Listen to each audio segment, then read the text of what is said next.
Hello everyone. In previous session, we seen alimentary canal in earthworm and circulatory system in earthworm. Today we will start excretory system in earthworm. For excretion, one organ is responsible in earthworm, that is nephridia. Right? In earthworm, the excretory organ occurs as a segmentally arranged coiled tubules, that is called nephridia. There are three types of nephridia. First is pharyngeal nephridia, second is integumentary nephridia, and third is septal nephridial. Pharyngeal nephridia, it is located in the segment 4, 5 and 6. आपको पता है pharyngeal जहाँ होती है वहाँ ही वो nephridia होती है. Then integumentary nephridia, that is these are attached to lining the body wall of segment 3 to the last that open on the body surface. की 3 नंबर सेगमेंट नंबर 3 के बाद सभी पोर्शन में और सभी बॉडी की वॉल में ये इंटीग्यूमेंट्री नेफ्रिडिया प्रेजेंट होंगी.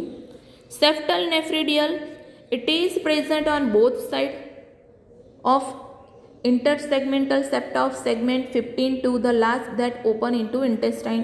कि सेप्टल नेफ्रिडिया है वो 15 नंबर के सेगमेंट के बाद सभी सेगमेंट में होंगी. There are no nephridia present in first 2 segment. की फर्स्ट जो 2 सेगमेंट है उसमें कोई नेफ्रिडिया प्रेजेंट नहीं है. Integumentary nephridia excrete the excretory substance on the wall of body and this type of excretion that is called exonephric excretion. कि integumentary nephridia जो होती है वो एक्सक्रिएटरी सबस्टेंस को उनकी बॉडी की वॉल में एक्सक्रिएट करती है. That is why that excretion known as exonephric excretion.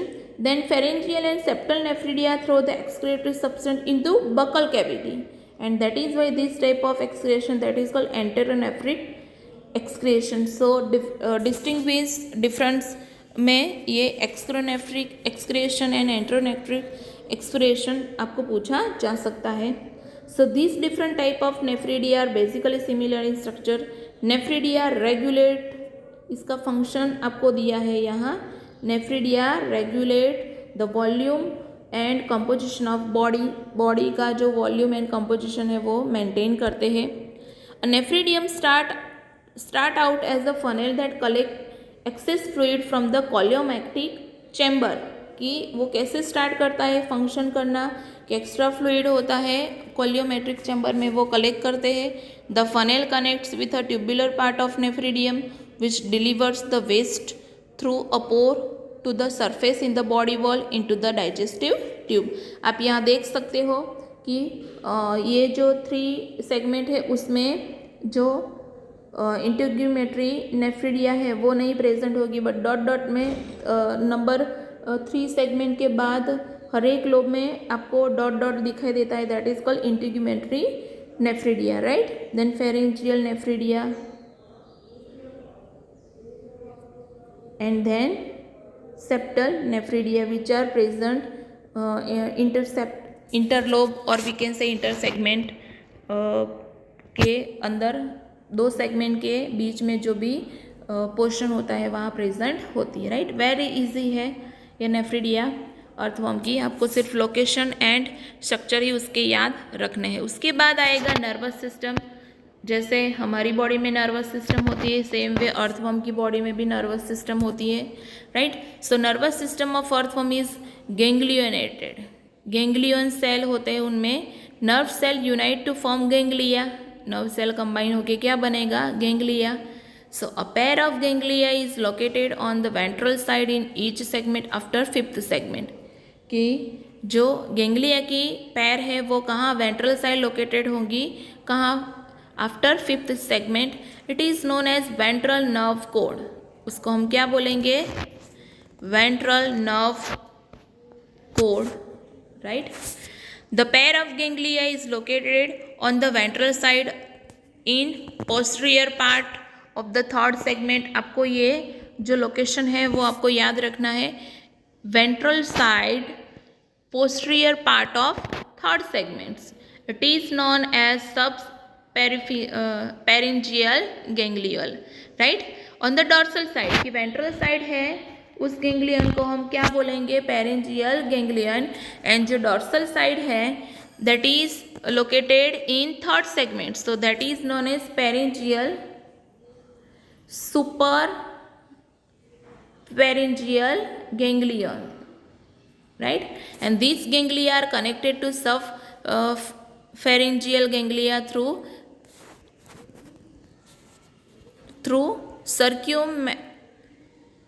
circumpharyngeal connective, right?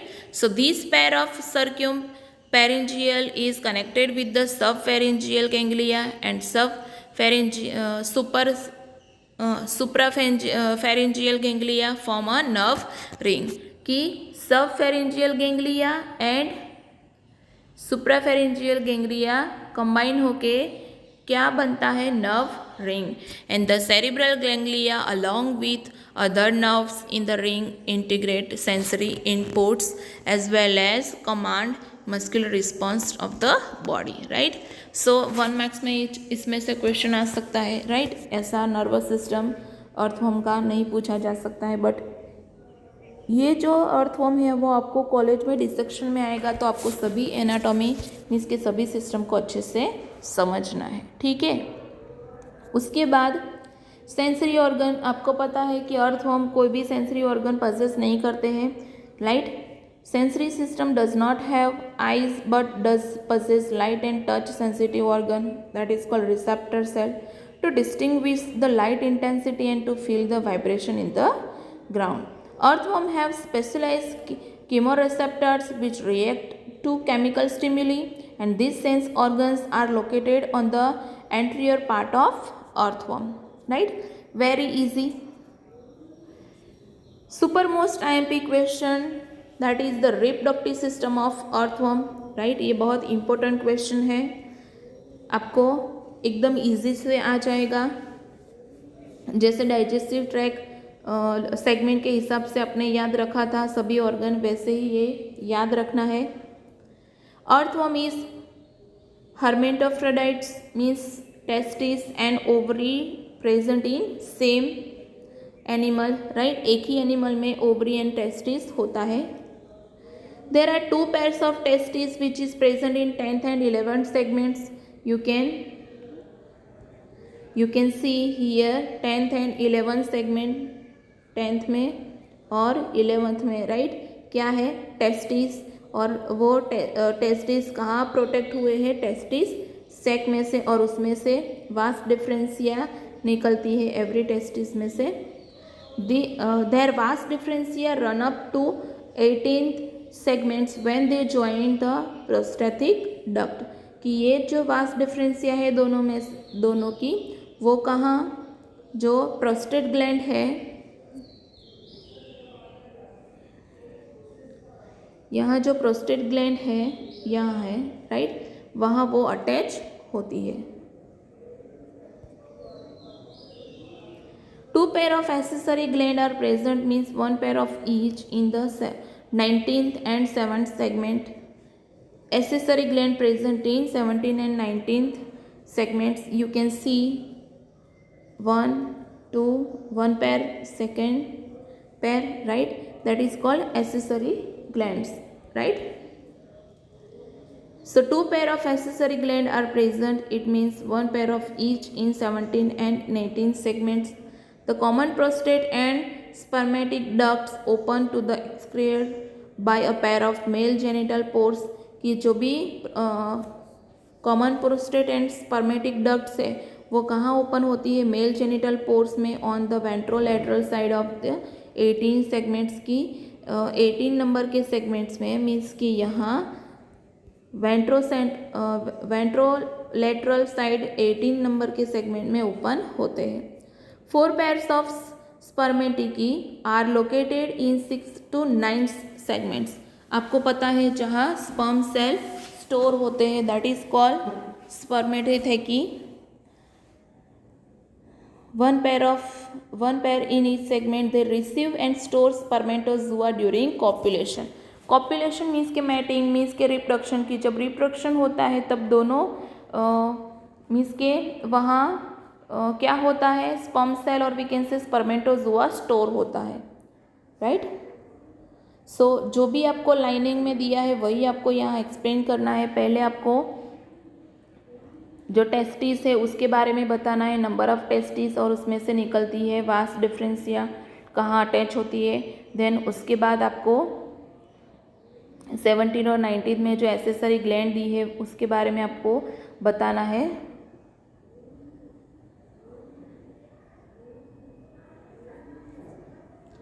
उसके बाद आपको ओवरी के बारे में बताया है कि 1 pair of ovaries attach at the inter segmental septum of 12 and 13। आपको पता है, यहाँ आप देख सकते हो, राइट, 12 एंड 13। और वहाँ से जो ओविडक्ट होती है, वो ओविडक्ट की जो आगे का रीजन होता है, राइट, ये वाला, that is called ovarian funnel.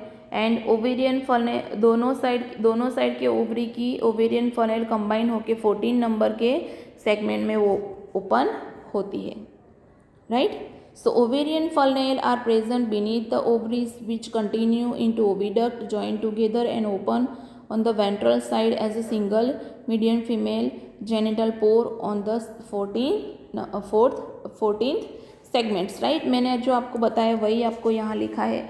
सो अगर आप अच्छे से डायग्राम भी कर लेंगे तो आपको कोई दिक्कत नहीं होगी, अच्छे से आप एक्सप्लेनेशन कर पाओगे, राइट। आपको स्पर्मेटिथेकी के बारे में समझाना है, then testis, location of testis, उसके साथ वास डिफरेंशिया और उसी के साथ एक्सेसरी ग्लैंड जो है, right, 2 pair of accessory gland which are located or present in 7th and 19th segments, right. Then prostate gland which are present in 18 segments, then ovary, ovarian funnel and open into 14 segments, right। उसके बाद आपको mating और we can say reproduction process आपको समझाया है। Reproduction process means what?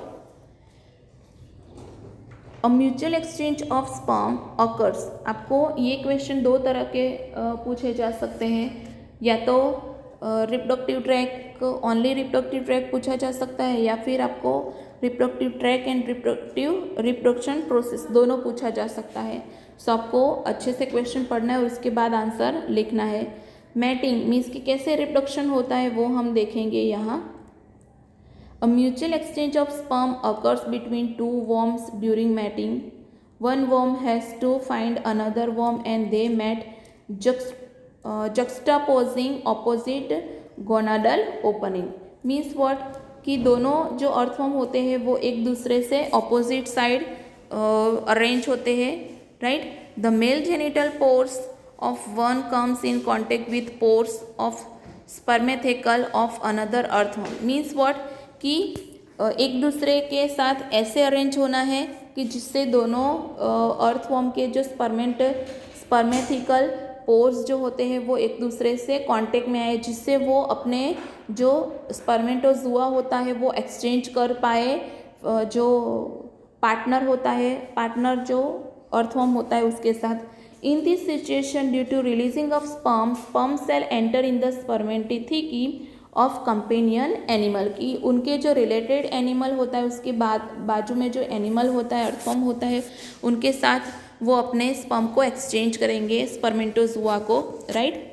Hence by doing exchange of sperm cell companion animal separate from each other, कि जब वो स्पर्म सेल और स्पर्मेटोजुआ को एक्सचेंज कर देंगे एक में से दूसरे में और दूसरे में से फर्स्ट वाले में, तब वो एक दूसरे से सेपरेट हो जाते हैं।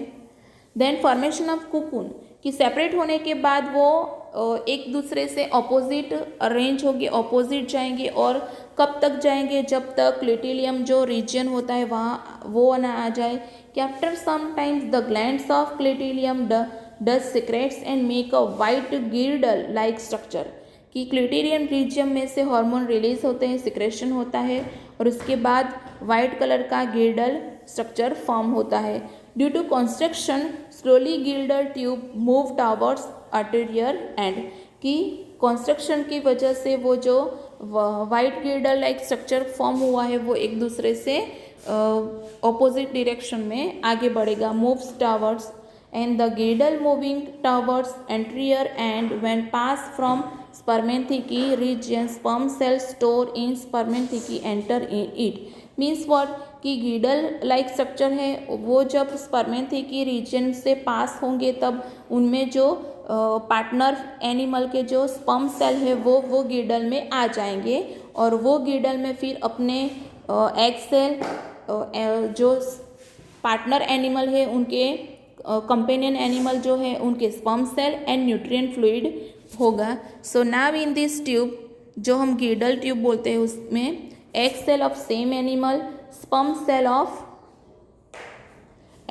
Companion animal and nutrient fluid are collected, right. Both the end of tube girdle come out of the body are close means के जब उनमें egg cell, sperm cell and nutrient fluid collect हो जाएगा girdle tube में तब वो tube के दोनों एंड जो होते हैं वो क्लोज हो जाएंगे. This tube is close cocoon, right. इस ट्यूब को हम कुकुन बोल सकते हैं. And fertilization take place in it and egg cell result in zygote. इसके फर्टिलाइजेशन होगा और जाइगोट फॉर्मेशन होगा. After 3 week each cocoon produce 2 or 20 baby earthworm means what कि आफ्टर 3 वीक 2 to 20 आपको यहाँ दिया है, गुजराती मीडियम में 2 to 24 दिया है, राइट. आपको 2 to 20 बेबी अर्थवर्म याद रखने हैं और अर्थवर्म का डेवलपमेंट डायरेक्ट होता है. It means no larva formation take place during development, larval stage नहीं होता है, right. So this is mating और कोऑपुलेशन और we can say reproductive process in earthworm, right. कि एक दूसरे से अपोजिट डायरेक्शन में अरेंज होगी, उनके बाद उनका जो स्पर्मेटोथीका होगा उसके थ्रू वो अपने जो स्पर्म सेल होंगे वो एक्सचेंज करेंगे. उसके बाद वो अपोजिट डायरेक्शन में जहाँ क्लूटिलियम होता है वहाँ आगे मूव करेंगे और जब क्लूटिलियम जो एरिया होता है, रीजन होता है वहाँ आएंगे तब उनमें से वो जो क्लूटिलियम ग्लैंड होती है उसमें से सिक्रेशन होता है और गिर्डल like white girdle like structure form होता है. उसके बाद वो गिर्डल आगे स्पर्मेथेका रीजन पे जब आती है तब उसमें से जो स्पर्म सेल होंगे कंपेनियन एनिमल का वो आएंगे कहाँ, वाइट गिर्डल में. सो वाइट गिर्डल में finally egg cell of same animal, sperm cell of companion animal and nutrient fluid होगा. उसके बाद गिर्डल के दोनों एंड क्लोज हो जाएंगे जिसको हम बोलेंगे कुकुन और कुकुन में फर्टिलाइजेशन होगा और after 3 week cocoon produce 2 to 20 baby earthworm और उसका डेवलपमेंट कैसा होगा, डायरेक्ट डेवलपमेंट होगा, राइट. सो ये हो गया reproductive structure of earthworm, right. और आपको पता है the relation of earthworm with human life, वो रीज़न आप बहुत पहले से साइंस एंड टेक्नोलॉजी में पढ़ चुके हो. They are known as a friend of farmer because they increase the fertility of soils, right. बहुत सारे रीज़न हैं जो आपको पता है, वो आपको बुक में दिए हैं, वही समझ लेना, उसमें कोई प्रॉब्लम नहीं होगा. सो यहाँ हमारा अर्थवर्म और हमारा चैप्टर ख़त्म होता है बिकॉज हमने टिश्यू टाइप्स ऑफ टिश्यू देखे और अर्थवर्म के सभी सिस्टम को देखा. कॉकरोच तो आपके सिलेबस में से रिड्यूस हो गया हो और फ्रॉग हम चलाएंगे नहीं बिकॉज हमारे पास बहुत सारे चैप्टर हैं जिसमें से मेन टॉपिक आपको पढ़ाना है. सो रिमेनिंग चैप्टर है उसमें जो भी टॉपिक में पढ़ा हो वही एग्ज़ाम में प्रिपेयर करना है. उसके अलावा कोई किसी भी टॉपिक में से कुछ नहीं पूछा गया होगा, राइट. सो ये चैप्टर में यहाँ तक हम देखते हैं. नेक्स्ट सेशन में हम 15 chapter growth and development in plants हम देखेंगे, राइट. जिसमें सिर्फ और सिर्फ आपको डेवलपमेंट जो होता है वो प्लांट ग्रोथ रेगुलेटर के बारे में आपको पढ़ना है, वही आपको याद रखना है और वही मैं पढ़ाऊँगी आपको, राइट. सो 15, 19, 20, 21 एंड 22 ये जो चैप्टर है उसमें से जो मेन पोर्शन है वही मैं आपको समझाऊंगी और वही आपको प्रिपेयर करने हैं क्योंकि नंबर ऑफ़ चैप्टर्स ज़्यादा है, भले अंदर का जो टॉपिक है वो हमने कम किया हो, राइट. सो आपको भी इजी रहेगा और मुझे भी इजी रहेगा. सो इसीलिए हम यहाँ चैप्टर 7 यहाँ कंप्लीट करते हैं. आपको कॉकरोच और फ्रॉग इसमें से नहीं पढ़ना है क्योंकि एग्ज़ाम में नहीं होगा, राइट. ये चैप्टर आज ख़त्म हुआ है, तो कल मैं इस चैप्टर के टेस्ट की PDF भेजूँगी। ये चैप्टर बहुत इंपॉर्टेंट है क्योंकि 7 या 8 मार्क्स का ये चैप्टर है, सो अच्छे से पढ़ाई करना, राइट। सो नेक्स्ट सेशन में हम न्यू चैप्टर स्टार्ट करेंगे, chapter number 15। Till that, thank you.